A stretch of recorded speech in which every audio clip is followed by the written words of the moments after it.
James Mitchell sat in his downtown office, staring at the financial reports spread across his mahogany desk. At 45, he was the founder and CEO of Mitchell Tech Solutions, a software company that had revolutionized cloud computing. His personal wealth was estimated at just over $3 billion, but lately none of it brought him any satisfaction. His divorce from Catherine had been finalized 6 months ago. She'd taken a substantial settlement and moved to Paris with her personal trainer. There were no children. Catherine had never wanted them, and James had been too focused on building his empire to push the issue. Now, sitting alone in his corner office with its panoramic city views, he wondered what it had all been for. His assistant knocked and entered. "Mr. Mitchell, your car is ready for the charity board meeting." James waved her away. "Cancel it. Cancel everything for the next week." She looked shocked. James Mitchell never canceled anything. "Sir, are you feeling all right?" "I'm fine. I just need some time away. Tell the board I'll be out of contact for a few days." After she left, James sat in the silence of his office and made a decision. He was tired of the fakery, tired of people treating him differently because of his money. He wanted to know what it felt like to be ordinary, to interact with people who had no idea who he was. He went home to his penthouse and changed into clothes he'd never worn: jeans from a department store, a plain flannel shirt, and worn work boots he'd bought once for a photo op at a construction site. He looked at himself in the mirror and barely recognized the man staring back. Without the $1,000 suits and the aura of power, he looked like any other middle-aged guy. James drove his oldest car, a beat-up truck he kept at his country house, into a neighborhood on the other side of town. It was a working-class area, the kind of place where people struggled to make ends meet but took pride in their community. He parked and walked until he found what he was looking for. A small diner called Rosie's, with red vinyl booths and a worn but clean appearance.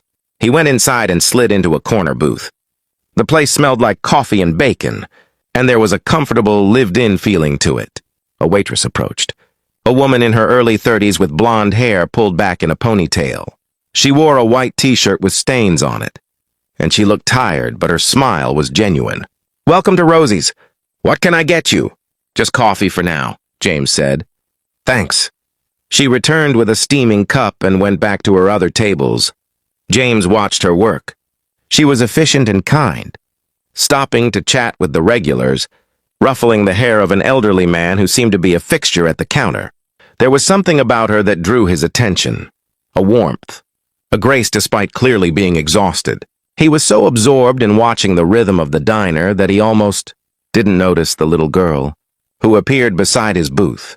She was maybe 6 years old, with blonde hair like the waitress and serious blue eyes. She wore a pink t-shirt that had seen better days. "Hi," she said. "I'm Lily." "Hello, Lily, I'm James. Are you new here?" "I haven't seen you before." "Yes, I'm new."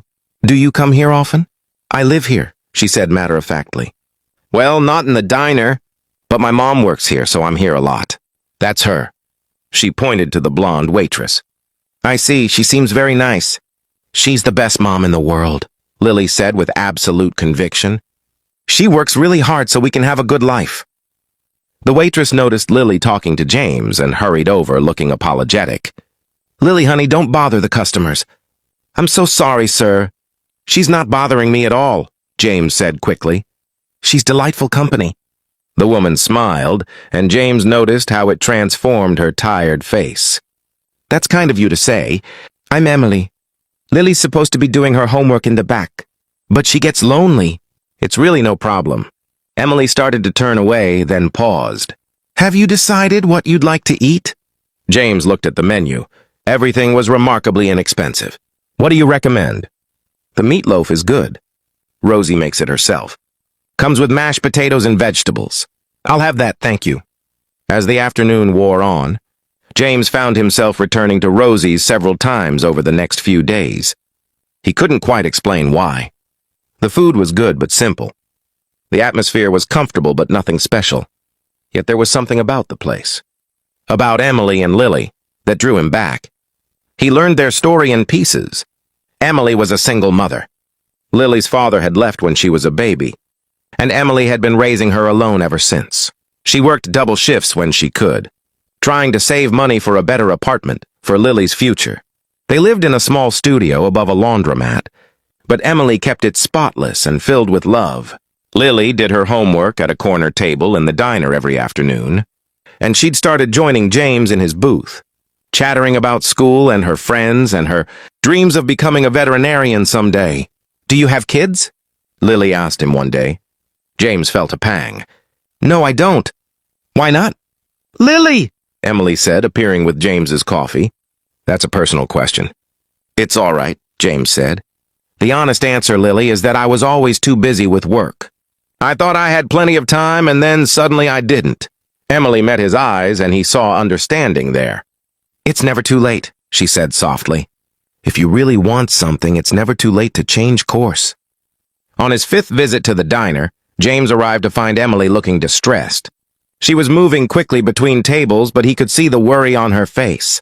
Lily sat in her usual corner, but instead of doing homework, she was curled up with her head on the table. When Emily came to